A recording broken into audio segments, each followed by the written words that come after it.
Shalom saudara terkasih di dalam Tuhan Yesus. Tuhan Yesus baik setiap saat dalam situasi kondisi apapun. Dia yang berdaulat dan memerintah dalam hidup kita. Kita datang kepada Dia dan sepenuh hati dan percaya. Dia yang berfirman, Dia yang sembuhkan. Dia yang berfirman, Dia yang menguatkan. Dia yang berfirman, Dia yang menolong. Mari siapkan hati kita. Terima kebenaran firman Tuhan. Mari berdoa. Bapa, di dalam nama Tuhan Yesus, kami percaya Engkaulah segalanya dalam hidup kami. Bumi boleh berlalu, tetapi firman Tuhan tetap ada untuk selamanya.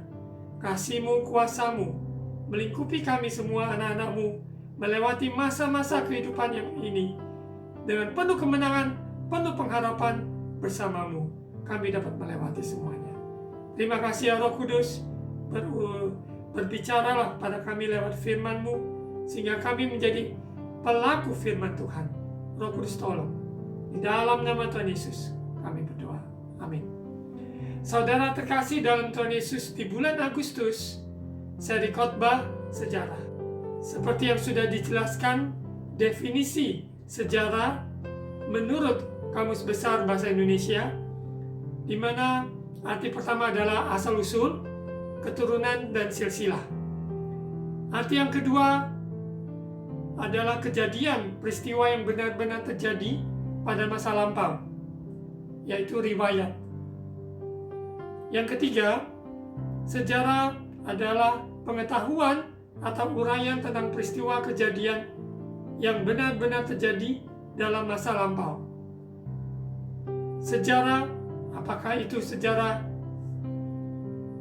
pengetahuan, sejarah umum, sejarah keluarga kita, sejarah riwayat hidup seseorang.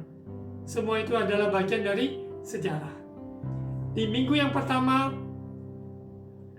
yaitu Suara Penggembala dengan judul Cuplikan Sejarah Perjalanan Hidup, yang kita belajar dari tokoh Alkitab yang membawa umat Tuhan masuk ke tanah perjanjian, yaitu Yosua. Kehidupan dia yang kita kenal adalah seorang pemimpin yang luar biasa. Namun riwayat kehidupannya yang dapat kita belajar, yang dapat kita contohi, menjadi bagian dalam kehidupan kita juga. Kita yakin dan percaya sejarah, apakah itu baik dan buruk, suka maupun duka, kegagalan maupun kemenangan, kelemahan maupun kelebihan, semuanya ada proses perjalanan hidup manusia, maupun hidup dari sebuah bangsa atau komunitas. Kita yakin dan percaya bahwa hidup hari ini adalah sejarah esok hari. Untuk itu hidup ini tidak bisa terpisah dari apa yang sudah terjadi, apa yang sedang terjadi, dan apa yang akan terjadi. Semuanya mempunyai kaitan. Dan Kristus Yesus Tuhan kita, Dia adalah pusat dari sejarah itu sendiri. Tanpa Yesus, hidup ini tidak ada artinya. Tanpa Yesus, hidup kita tidak mempunyai arah dan tujuan. Untuk itu, dari kacamata kebenaran firman Tuhan, kita akan mengerti sejarah yang sesungguhnya. Di Suara Penggembala minggu yang kedua ini, judul Keputusan Penentu Sejarah. Sekali lagi, judul Suara Penggembala hari ini adalah Keputusan Penentu Sejarah. Hidup ini penuh dengan banyak keputusan-keputusan yang kita ambil, yang menentukan sejarah kehidupan kita. Apakah keputusan itu keputusan yang bijak atau tidak bijak? Atau keputusan yang benar atau keputusan yang bodoh? Atau itu keputusan yang sungguh-sungguh berkenan dan mempunyai dampak kekalan, atau keputusan yang hanya memuaskan sesaat? Keputusan penentu sejarah kita melihat dalam kehidupan kita maupun dan sesama kita. Keputusan yang telah kita ambil maupun yang kita akan ambil hari-hari ini, itu akan menentukan sejarah kita. Untuk itu kita akan perhatikan, pelajari sungguh-sungguh dari beberapa tokoh Alkitab. Keputusan yang diambil menentukan sejarah dalam hidupnya, bahkan dalam bangsanya. Kita lihat yang pertama, keputusan mengikuti Allah yang benar. Kita akan ambil dari kehidupan Rut. Saudara terkasih dalam Tuhan Yesus, kita akan baca dari kitab Rut pasal 1. Kita baca ayat 1. Pada zaman para hakim memerintah, ada kelaparan di tanah Israel. Lalu pergilah seorang dari Bethlehem Yehuda beserta istrinya dan kedua anaknya laki-laki ke daerah Moab untuk menetap di sana sebagai orang asing.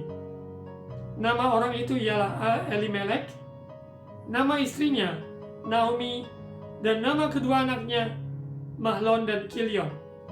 Semuanya orang-orang Efrata dari Bethlehem Yehuda, dan setelah sampai ke daerah Moab, diamlah mereka di sana. Ayat 3, kemudian matilah Elimelek, suami Naomi, sehingga perempuan itu tertinggal dengan kedua anaknya. Keduanya mengambil perempuan Moab, yang pertama bernama Orpa, yang kedua bernama Rut, dan mereka diam di situ kira-kira 10 tahun lamanya. Jadi konteksnya, Naomi bersama suaminya Elimelek dan bersama kedua putranya. Mereka tinggalkan Bethlehem dan mereka ke tanah Moab. Dan kondisi yang sulit, mereka berangkat dan mereka pergi sebagai orang asing. Kondisinya suaminya meninggal dan tidak menjadi seorang janda. Tertinggal dengan kedua anaknya bernama Mahlon dan Kilion. Dan Mahlon mengambil perempuan Moab yang bernama Orpa. Yang kedua yaitu Kilion mengambil Rut sebagai istrinya. Dan selama 10 tahun mereka tinggal bersama. Tentunya Moab adalah orang yang tidak mengenal Tuhan. Moab juga adalah suku yang dibenci oleh Tuhan karena kejahatan-kejahatan yang dilakukan. Orpa dan Rut adalah orang Moab dan mereka menjadi menantu dari Naomi. Kita lihat di ayat 5, maaf. Lalu matilah juga keduanya, yakni Mahlon dan Kilion, sehingga perempuan itu kehilangan kedua anaknya dan suaminya. Dengan matinya Elimelek dan 10 tahun kemudian, yaitu matinya Mahlon dan Kilion, tinggal 3 janda, yang satu yaitu Naomi yang sudah berumur, dan kedua menantunya yaitu janda yang masih dikatakan muda. Kita lihat di ayat 6, kemudian berkemaslah ia dengan kedua menantunya, dan ia pulang dari daerah Moab, sebab di daerah Moab ia mendengar bahwa Tuhan telah memperhatikan umatnya dan memberikan makanan kepada mereka. Ayat 7, maka berangkatlah ia dari tempat tinggalnya itu bersama-sama dengan kedua menantunya. Ketika mereka sedang di jalan untuk pulang ke tanah Yehuda, berkatalah Naomi kepada kedua menantunya itu, pergilah, pulanglah masing-masing ke rumah ibunya. Tuhan kiranya menunjukkan kasih-Nya kepadamu, seperti yang kamu tunjukkan kepada orang-orang yang telah mati itu, yaitu anak-anaknya, dan kepadaku. Ayat 9, kiranya atas karunia Tuhan, kamu mendapat perlindungan masing-masing di rumah suaminya. Lalu diciumnyalah mereka, tetapi mereka menangis dengan suara keras, karena ada perpisahan, di mana Naomi sebagai orang tua, dia melepaskan, mengizinkan kedua menantunya yang janda untuk kembali ke tempat asalnya. Karena konteks kondisi, dia akan pulang ke tempat asalnya, yaitu Bethlehem, ke tanah Yehuda. Dan dia mengerti bahwa kedua menantunya adalah orang Moab. Tentunya mereka ingin kembali ke tempat asalnya. Dan dia izinkan, dan dia memberikan pesan untuk mereka kembali. Dan berkata kepadanya, tidak, kami ikut dengan engkau pulang kepada bangsamu. Itu yang dikatakan oleh Orpa dan Rut. Ayat 11, tetapi Naomi berkata, pulanglah anak-anakku, mengapa kamu turut dengan aku? Bukankah tidak akan ada lagi anak laki-laki yang kulahirkan untuk dijadikan suamimu nanti? Pulanglah anak-anakku, pergilah, sebab sudah terlalu tua aku untuk bersuami. Seandainya pikirku ada harapan bagiku, dan sekalipun malam ini aku bersuami, bahkan sekalipun aku masih melahirkan anak laki-laki, masakan kamu menanti sampai mereka dewasa? Masakan karena itu kamu harus menahan diri dan tidak bersuami? Janganlah kiranya demikian, anak-anakku. Bukankah jauh lebih pahit yang aku alami daripada kamu? Sebab tangan Tuhan teracung terhadap aku. Naomi sebagai seorang ibu mertua, dia merasakan kasihan terhadap menantunya kalau mereka tetap ikut dengan dia yang sudah lanjut usia dan akan kembali ke negeri asalnya. Dia berharap bahwa kedua menantunya, mereka tidak usah ikut dia lagi, karena apa yang dia alami itu sulit. Dan dengan tangan kosong, dengan kondisi yang merana, dia kembali ke negeri asalnya. Dan tidak tahu ada kepastian tentang masa depan, harapan nantinya. Dan dia mengharapkan kedua menantunya kembali ke tempat asalnya untuk melanjutkan kehidupan mereka masing-masing. Ayat 14. Menangis pula mereka dengan suara keras. Lalu Orpa mencium mertuanya itu minta diri. Tetapi Rut tetap berpaut padanya. Kita lihat kedua respon dari menantu, keputusan yang diambil. Mereka bersama-sama dari asal Moab. Suami mereka juga meninggal, dan mereka adalah menantu dari Naomi. Dan mereka juga mempunyai kesempatan untuk kembali ke negeri mereka. Mereka menangis dengan suara keras. Lalu Orpa mencium mertuanya dan pamit. Sementara itu Rut tetap berpaut padanya. Kita lihat keputusan yang diambil oleh Rut adalah penentu sejarah.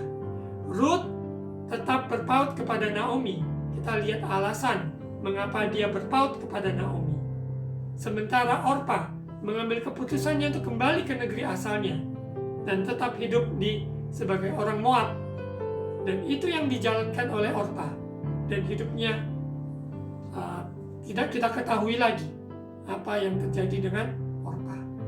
Namun Rut, keputusan yang diambil, keputusan penentu sejarah yang merubah kehidupannya sebagai orang Moab yang percaya kepada Allah Israel yang menyelamatkan. Dan kita lihat penentu sejarah ini, Rut juga dipakai Tuhan menjadi bagian dalam silsilah keturunan dari Daud dan juga keturunan Yesus Kristus Tuhan dan Juru Selamat kita yang menjelma sebagai manusia. Dan kita lihat Rut dalam keputusannya. Kita lihat ayat 15. Berkatalah Naomi, telah pulang iparmu kepada bangsanya dan kepada para allahnya. Berarti allahnya bukan satu, tapi para allahnya. Orang Moab, mereka penyembah berhala, mereka menyembah dewa-dewa yang ada. Dan Naomi mengerti hal itu, bahwa Orpa sudah kembali. Dan dia memberikan nasihat kepada Rut, pulanglah, ikuti iparmu itu. Dan kita garis bawahi keputusan penentu sejarah, keputusan Rut, keputusan untuk mengikuti Allah Israel.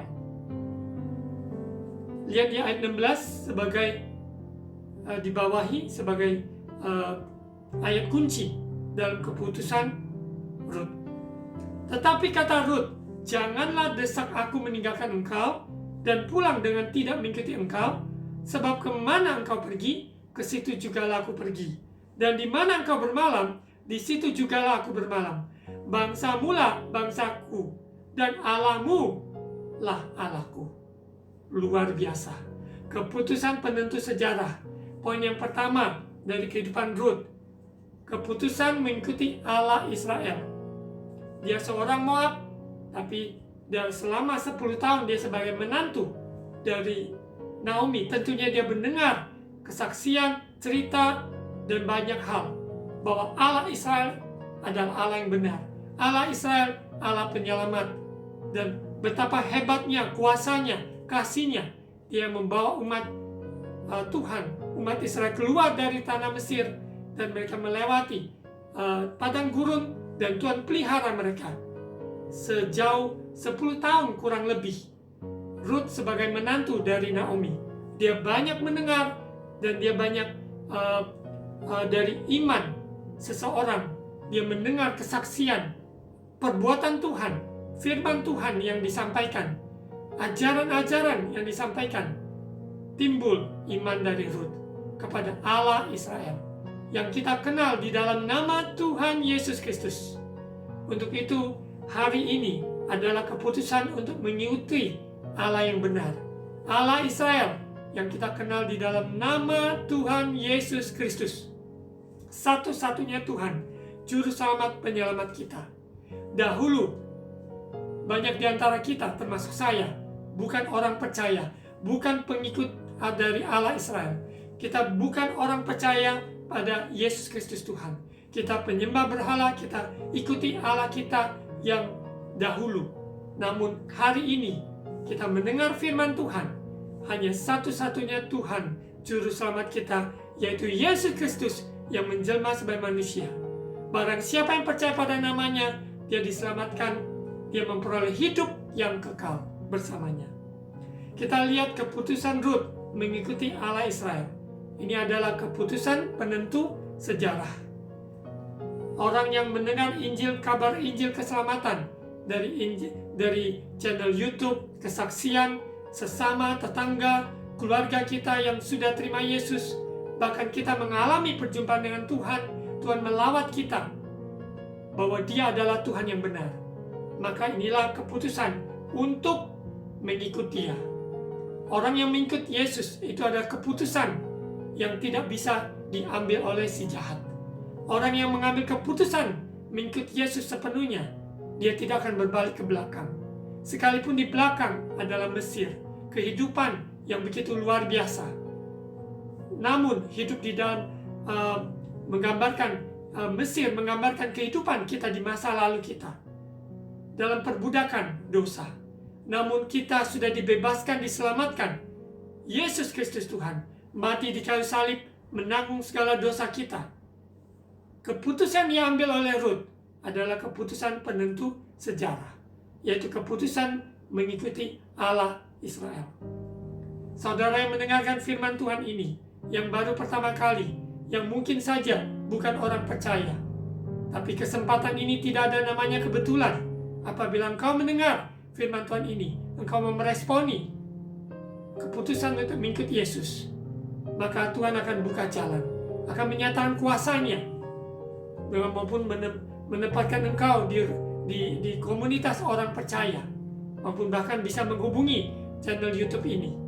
Dengan senang hati, saya sebagai hamba Tuhan senang untuk membimbing, mengarahkan, supaya saudara bisa bertumbuh di dalam pengenalan akan Tuhan sebagai pengikut Yesus, pengikut Allah yang benar. Kita lihat di mana Ruth, dia katakan pada Naomi, jangan desak aku, jangan suruh aku pulang, tidak mengikut engkau, karena kemana engkau pergi, di situ aku juga mau pergi. Kemana kau bermalam, di situ juga aku bermalam. Bangsamu lah bangsaku, Allahmu lah Allahku. Luar biasa. Ayat 17 kita lanjut. Di mana engkau mati, aku pun mati di sana, dan di sana aku dikuburkan. Beginilah kiranya Tuhan menghukum aku, bahkan lebih daripada itu, jikalau sesuatu apapun memisahkan aku dari engkau, selain daripada maut. Kita lihat kondisi Naomi adalah janda yang sudah berumur, dan bukan janda yang kaya, janda yang miskin. Dengan kondisi yang sudah sepertinya putus harapan, dia akan kembali ke negeri asalnya. Namun Ruth bukan melihat dari sosok, yaitu wanita yang sudah berumur, melihat seorang ibu mertua yang sudah tidak berdaya. Namun dia melihat Allah dari Naomi, itu yang dia ikut. Kita lihat selama 10 tahun dia bergaul sebagai seorang menantu. Hubungan dia dengan Naomi tentunya bukan hanya sekedar hubungan ibu mertua dengan menantu, tetapi saya percaya Naomi dengan kesempatan yang ada bersaksi tentang Allahnya, yaitu Allah Israel. Begitu pula kita yang mendengarkan kesaksian tentang keselamatan yang hanya ditemukan di dalam Yesus. Inilah waktunya kita ambil keputusan. Keputusan ini adalah keputusan penentu sejarah hidup kita. Di ayat 18, ketika Naomi melihat bahwa Rut berkeras untuk ikut bersama-sama dengan dia, berhentilah ia berkata-kata kepadanya. Saya menghimbau saudara melanjutkan membaca seluruh pasal ini sampai selesai di pasal 2, 3, dan 4, sehingga dapat mendapat gambaran bagaimana kehidupan Rut, keputusan yang diambil menentukan kehidupan dia di hari-hari kemudian. Kita lihat bagaimana Tuhan mempertemukan dia dengan Boas, yaitu saudara dari Naomi. Dalam perjalanannya tidak mudah. Dia seorang wanita, seorang janda, bahkan dia dari bangsa asing, dari Moab yang dibenci oleh Tuhan. Dan dia datang bersama Naomi ada di tanah Yehuda. Dalam perjalanannya tidak mudah, namun Allah Israel itu pembela dari Rut. Luar biasa. Kita pelajari kehidupan keputusannya. Kita masuk di poin yang kedua, keputusan penentu sejarah. Yang kedua, keputusan untuk hidup benar dan takut akan Tuhan. Kita akan lihat dari tokoh Alkitab, yaitu Yusuf. Kehidupan Yusuf, banyak hal yang bisa kita baca dari Kejadian 37, 38, 39, dan seterusnya.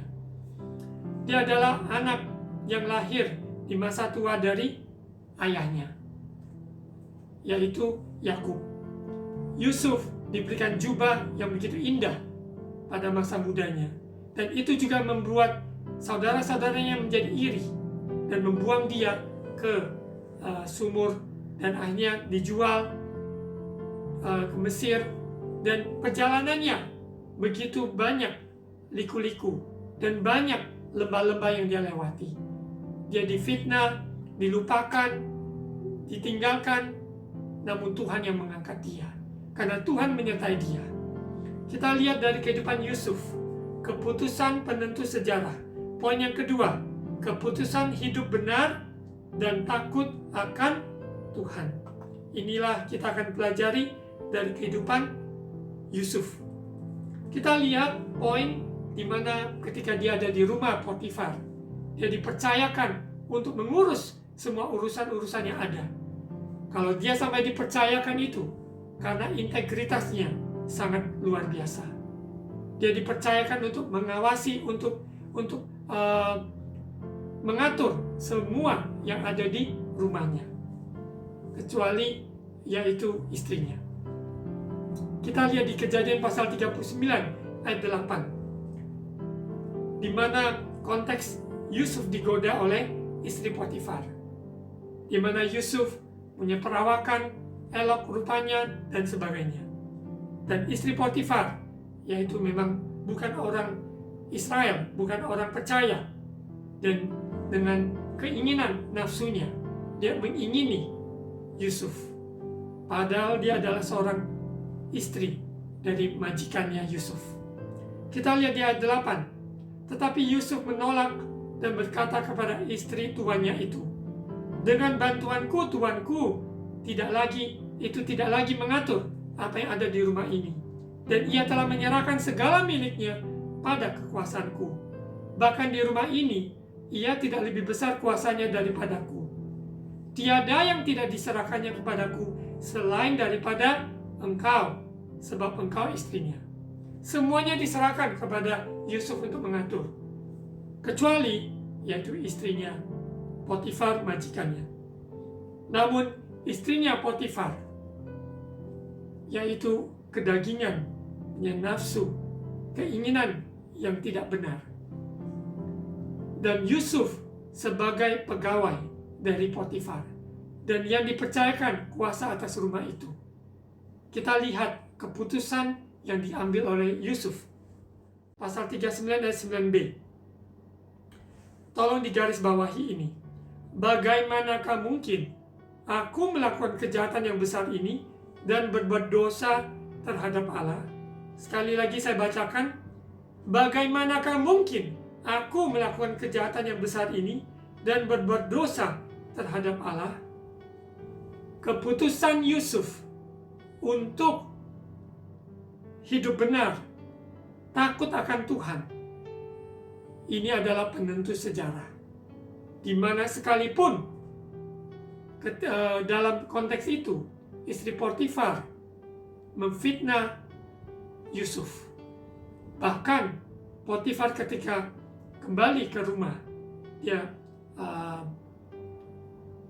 mendengar, lebih mempercayai istrinya yang memfitnah, dan akhirnya Yusuf dipenjarakan atas dasar fitnahan dari istri Potifar. Kita lihat dari Yusuf, kehidupannya difitnah, dia digoda, namun dia berani ambil keputusan hidup benar, hidup takut akan Tuhan. Saudara terkasih dalam Tuhan Yesus, kita bisa baca dari kehidupan Yusuf ini, hidup benar dan takut akan Tuhan dalam perjalanan dia. Dia adalah keputusan penentu sejarah dan melewat kehidupannya. Kita akan lihat di Kejadian pasal 45. Yusuf memperkenalkan dirinya kepada saudara-saudaranya. Ketika itu Yusuf tidak dapat menahan hatinya lagi di depan semua orang yang berdiri di dekatnya. Lalu berserulah ia, "Suruhlah keluar semua orang dari sini." Maka tidak ada seorang pun yang tinggal di situ bersama-sama Yusuf ketika ia memperkenalkan dirinya kepada saudara-saudaranya. Setelah itu menangislah ia keras sehingga kedengaran kepada orang Mesir dan kepada seisi istana Firaun. Ayat 3, dan Yusuf berkata kepada saudara-saudaranya, "Akulah Yusuf. Masih hidupkah, Bapak?"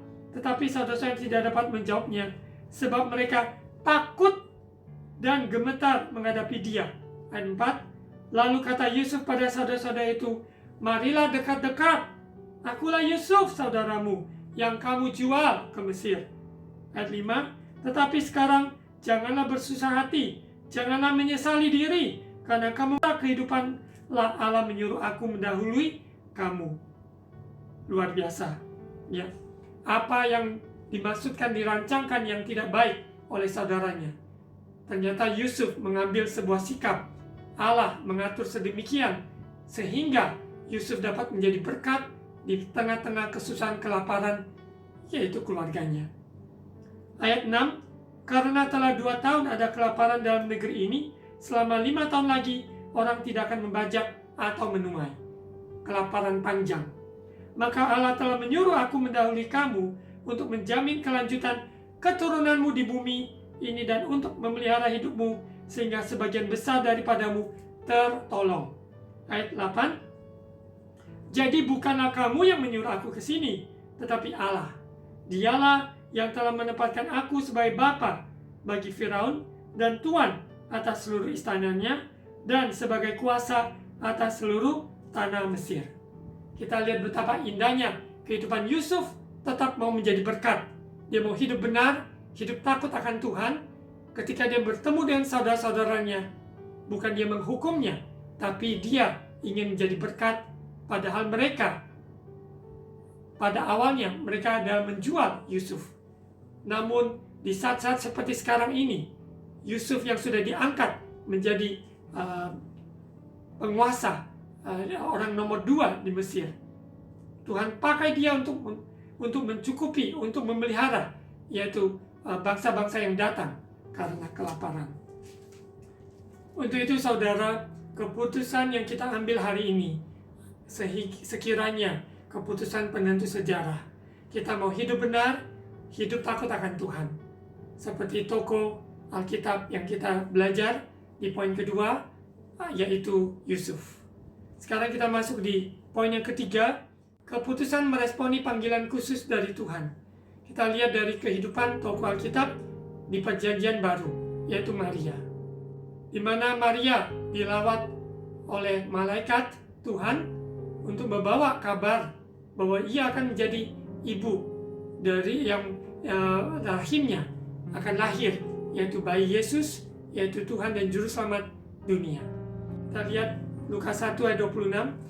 Dalam bulan yang ke-6 Allah menyuruh malaikat Gabriel pergi ke sebuah kota di Galilea bernama Nazaret ayat 27, kepada seorang perawan yang bertunangan dengan seorang bernama Yusuf dari keluarga Daud, nama perawan itu Maria. Ketika malaikat itu masuk ke rumah Maria, ia berkata, "Salam hai engkau yang dikaruniai, Tuhan menyertai engkau." Ayat 29, Maria terkejut mendengar perkataan itu, lalu bertanya di dalam hatinya, apakah arti salam itu? Ini bukan berarti bahwa kehidupan kita akan tenang-tenang saja, kehidupan kita semuanya mulus. Tidak. Kita akan lihat Maria akan menghadapi tantangan resiko, dirajam, tantangan resiko, dia akan dicela, dan banyak hal lagi akan terjadi. Namun kita akan lihat proses ini, keputusan yang diambil oleh Maria. Ayat 30, kata malaikat itu kepadanya, "Jangan takut hai Maria, sebab engkau beroleh kasih karunia di hadapan Allah." Ayat 31, sesungguhnya engkau akan mengandung dan akan melahirkan seorang anak laki-laki, dan hendaklah engkau menamai dia Yesus. Ayat 32, ia akan menjadi besar dan akan disebut anak Allah yang Maha Tinggi. Dan Tuhan Allah akan mengaruniakan kepadanya tahta Daud bapa leluhurnya, dan ia akan menjadi raja atas kaum keturunan Yakub sampai selama-lamanya, dan kerajaannya tidak akan berkesudahan. Kita lihat perjumpaan di mana Tuhan memakai malaikat untuk membawa kabar pesan ini kepada Maria, bahwa dia akan mengandung, di mana oleh kuasa Roh Kudus, dan dia akan melahirkan, yaitu bayi Yesus, yaitu anak Allah yang Maha Tinggi. Bayangkan ketika ada perjumpaan seperti ini yang terjadi pada seseorang, tentunya kaget, takut, khawatir, banyak hal. Mana mungkin ini bisa terjadi? Bagaimana mungkin? Kita begitu pula respon dari Maria awalnya. Ayat 34, kata Maria kepada malaikat itu, "Bagaimana hal itu mungkin terjadi, karena aku belum bersuami?" Jawab malaikat itu kepadanya, "Roh Kudus akan turun atasmu, dan kuasa Allah yang Maha Tinggi akan menaungi engkau. Sebab itu anak yang akan kau lahirkan itu akan disebut kudus, anak Allah. Dan sesungguhnya Elisabet, sanakmu itu, ia pun sedang mengandung seorang anak laki-laki pada hari tuanya, dan inilah bulan yang ke-6 bagi dia, yang disebut mandul itu. Sebab bagi Allah tidak ada yang mustahil." Kita lihat dalam percakapan, Maria juga mengungkapkan bagaimana bisa terjadi, karena kondisinya dia masih tunangan, belum sebagai suami dan istri. Dengan konteks seperti itu, malaikat menjawab, Roh Kudus turun atasnya. Karena Roh Kudus yang bekerja, kuasa Allah Maha Tinggi yang menaungi, maka anak itu dilahirkan adalah anak kudus, anak Allah. Maria mendapatkan tugas, panggilan ini dari Tuhan. Dan ini tidaklah mudah. Tuhan memberikan juga tugas panggilan kepada kita masing-masing, pribadi lepas pribadi.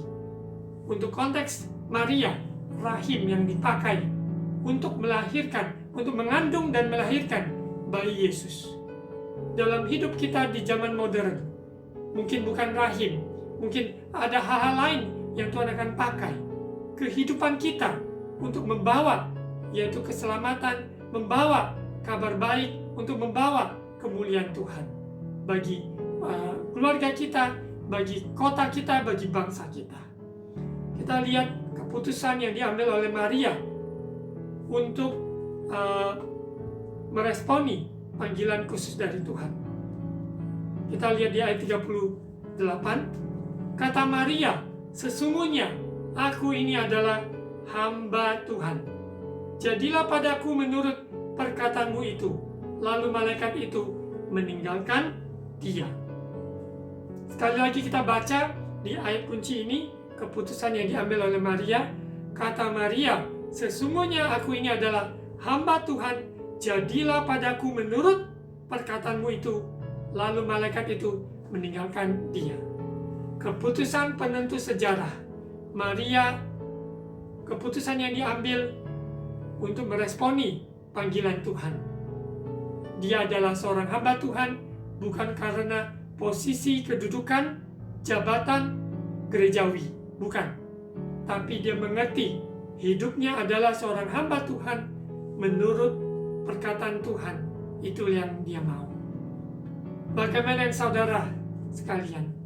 Mungkin bukan jabatan seorang pendeta, bukan jabatan gerejawi, tetapi kita semua adalah hamba Tuhan yang mau meresponi panggilan Tuhan dalam hidup kita. Di dunia sekuler, Tuhan memakai saudara untuk menjadi garam, menjadi terang, membawa kesaksian nyata Kristus dalam hidup saudara. Saudara adalah hamba Tuhan. Responi panggilan Tuhan di dunia usaha, di dunia pendidikan, di dunia kesehatan, di lingkungan di mana engkau berada, di mana engkau ditempatkan Tuhan. Tuhan akan pakai engkau dengan luar biasa. Sadarilah keputusan saudara hari ini untuk mentaati, meresponi panggilan Tuhan itu, sehingga engkau tidak akan sia-siakan. Hidup ini, selama kita ada, kita ukir sejarah hidup ini. Dengan ketaatan, keputusan yang diambil dalam meresponi panggilan Tuhan. Saudara terkasih dalam Tuhan Yesus, di poin yang keempat, keputusan penentu sejarah. Kita akan lihat dari seorang tokoh Alkitab bernama Yusuf, yaitu suami dari Maria. Keputusan untuk mendukung, menopang panggilan Tuhan dari sesama kita. Untuk konteks ini, Yusuf, dia mendukung panggilan Tuhan dalam hidup Maria. Dia seorang suami, sekalipun bayi Yesus lahir bukan karena hasil hubungan seorang suami dan istri, tapi oleh karya Roh Kudus yang menaungi rahim dari Maria. Namun Yusuf, dia dipilih Tuhan, dan dia juga mau mendukung apa yang Tuhan kerjakan dalam hidup istrinya. Kita lihat di Matius pasal 1 ayat 18. Ayat 18 sampai 25. Kelahiran Yesus Kristus dari tokoh yaitu Yusuf. Kita akan belajar. Kelahiran Yesus Kristus adalah seperti berikut. Pada waktu Maria, ibunya, bertunangan dengan Yusuf, ternyata ia mengandung dari Roh Kudus. Sebelum mereka hidup sebagai suami istri. Karena Yusuf suaminya, seorang yang tulus hati dan tidak mau mencemarkan nama istrinya di muka umum, ia bermaksud menceraikannya dengan diam-diam. Tetapi ketika ia mempertimbangkan maksudnya itu, malaikat Tuhan nampak kepadanya dalam mimpi dan berkata, "Yusuf, anak Daud, janganlah engkau takut mengambil Maria sebagai istrimu, sebab anak yang di dalam kandungannya adalah dari Roh Kudus. Ia akan melahirkan anak laki-laki dan engkau akan menamakan dia Yesus, karena dialah yang akan menyelamatkan umatnya dari dosa mereka." Hal itu terjadi supaya genaplah yang difirmankan Tuhan oleh Nabi. Sesungguhnya anak darah itu akan mengandung dan melahirkan seorang anak laki-laki, dan mereka akan namakan dia Immanuel, yang berarti Allah menyertai kita. Sesudah bangun dari tidurnya, Yusuf berbuat seperti yang diperintahkan malaikat Tuhan itu kepadanya. Ia mengambil Maria sebagai istrinya, tetapi tidak bersetubuh dengan dia sampai ia melahirkan anaknya laki-laki, dan Yusuf menamakan dia Yesus. Poin yang terakhir ini, Tuhan mempunyai panggilan khusus bagi mungkin istri kita, suami kita, anak kita. Mungkin ada seseorang dalam hidup kita yang Tuhan pilih untuk mengemban sebuah panggilan khusus itu. Bagaimana dengan kita? Apa kita mengambil keputusan penentu sejarah? Mungkin kita bukan peran utama yang melaksanakan panggilan khusus itu, tapi Tuhan memakai kita seperti Yusuf untuk mendukung, untuk menopang seseorang yang dekat dengan kita ataupun sesama kita yang Tuhan pakai untuk menggenapi panggilan khusus tersebut. Kita mungkin bukan Maria yang melahirkan bayi Yesus, tapi kita adalah seperti Yusuf yang mengambil keputusan untuk mengambil Maria dengan kondisi hamil, yaitu oleh kuasa Roh Kudus. Dia mengambil keputusan untuk menopang, mendukung rencana Tuhan digenapi. Bagaimana saudara? Di dalam kehidupan ini, mungkin ada orang-orang yang Tuhan memberikan panggilan khusus dalam hidup mereka, di mana Tuhan memanggil kita untuk menopangnya.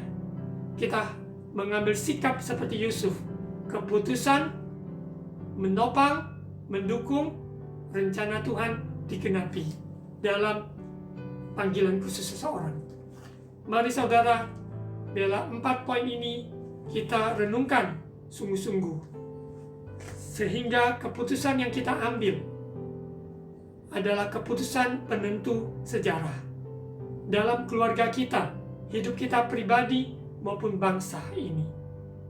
Mari saudara terkasih, inilah waktunya kita tidak nanti-nantikan sejarah di hari esok, tapi hari ini adalah hari keputusan penentu sejarah. Poin yang pertama, seperti Rut, keputusan mengikuti Allah yang benar, Allah Israel. Percaya Yesus adalah Tuhan dan Juru Selamat. Ini adalah keputusan penentu sejarah dalam hidup saudara dan saya. Yang kedua, keputusan untuk hidup benar dan takut akan Tuhan. Karena setiap hari kita akan dihadapi untuk benar-benar hidup sesuai firman Tuhan. Hidup di dalam takut akan Tuhan, yaitu takut berbuat dosa, takut menyakitkan hati Bapa di surga. Kita temukan semua di dalam firman Tuhan yang kita baca, yang kita dengar setiap waktu kita beribadah ataupun membangun hubungan dengan Tuhan setiap hari. Yang ketiga, keputusan penentu sejarah. Kita lihat dari kehidupan Maria, keputusannya meresponi panggilan Tuhan, sekalipun dia mengalami resiko, ancaman, dibunuh, dicela, dirajam dengan batu. Karena dia seorang wanita muda yang hamil, bukan karena hubungan suami dan istri, tetapi karena Roh Kudus yang berkarya. Poin yang keempat, seringkali kita juga akan dihadapkan keputusan untuk mendukung, menopang sesama kita yang mendapat panggilan khusus itu. Mari, biarlah kita mendukung sepenuh hati. Seperti Yusuf, dia mengambil Maria sebagai istrinya. Karena dia mendapat perlawatan dari Tuhan. Assurance maupun konfirmasi bahwa istri yang diambil ini adalah dia mengemban sebuah panggilan Tuhan untuk melahirkan Juru Selamat dunia, Yesus Kristus. Mari kita berdoa.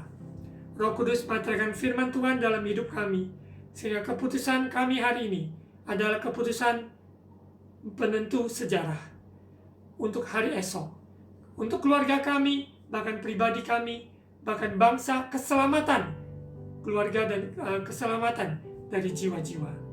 Urapi kami Bapa, sehingga keputusan yang kami ambil sungguh-sungguh adalah keputusan penentu sejarah. Materaikan firman-Mu. Saat ini saya akan doakan bagi saudara, khususnya yang mengalami maupun isoman karena COVID, maupun yang sedang di rumah sakit, yang masih bisa menonton YouTube ini, channel ini. Saya akan doakan khusus, biarlah tumpangan tangan ya atas tubuhnya sendiri ya, atau mungkin taruh di dada boleh. Dalam nama Tuhan Yesus, kami ucapkan, hamba-Mu ucapkan sembuh dari COVID, pulihkan bagi mereka yang sedang isoman di dalam nama Yesus. Waktu Tuhan, waktu yang terbaik. Kalau waktu ini bukan waktunya, Tuhan akan panggil engkau pulang. Tuhan sembuhkan engkau saat ini juga di dalam nama Yesus. Karena Tuhan yang berkuasa atas kehidupan seseorang. Hidup mati di dalam tangan Tuhan. Tuhan berikan damai sejahtera-Mu yang melampaui segala akal. Pelihara hati pikiran mereka, sehingga imun tubuh mereka naik dan mereka keluar sebagai pemenang. Dan kami percaya mereka disembuhkan di dalam nama Tuhan Yesus. Mari juga kita akan doakan buat keluarga-keluarga yang ditinggalkan, mungkin karena COVID meninggal, ataupun juga oleh hal-hal lain meninggal. Saat ini hamba-Mu berdoa untuk penghiburan Roh Kudus yang sempurna, menjumpai, menguatkan saudara yang sedang berduka. Jangan kecil hati, jangan takut, sebab Allah menyertai engkau. Engkau dan keluargamu tidak pernah ditinggalkan. Keluargamu yang sudah mengenal Tuhan, yang sudah dipanggil Tuhan, dia ada bersama Bapa di surga. Engkau yang masih ada di bumi ini, terus hidup di dalam rencana Tuhan. Karena Tuhan baik dan dia mempunyai rancangan yang baik dalam hidupmu. Terima kasih Bapa, kami doakan buat semua jiwa-jiwa maupun juga yang saat ini mengalami goncangan iman. Kuatkan teguhan iman mereka di dalam nama Tuhan Yesus. Maupun juga yang mengalami kesulitan ekonomi. Bapa, Engkau yang mempunyai tingkap-tingkap langit, Engkau yang sanggup mencurahkan berkat-berkat-Mu. Engkau katakan, ujilah aku apabila engkau yang mau mentaati melakukan kebenaran firman Tuhan. Di dalam nama Tuhan Yesus. Terima kasih Bapa. Engkau Bapa yang baik, Bapa yang sempurna, selalu ada bagi anak-anak-Mu. Mari saudara terkasih, angkat kedua tangan untuk terima ucapan berkat imam. Tuhan memberkati engkau dan melindungi engkau. Tuhan menyinari engkau dengan wajah-Nya dan memberi engkau kasih karunia. Tuhan menghadapkan wajah-Nya kepadamu dan memberi engkau damai sejahtera. Terimalah berkat kasih karunia dari Allah Bapa, cinta kasih dari Tuhan Yesus yang sempurna, persekutuan dan Allah Roh Kudus menyertai kita sekarang, hari ini, sampai Yesus datang kembali yang kedua kali. Di dalam nama Tuhan Yesus. Amin.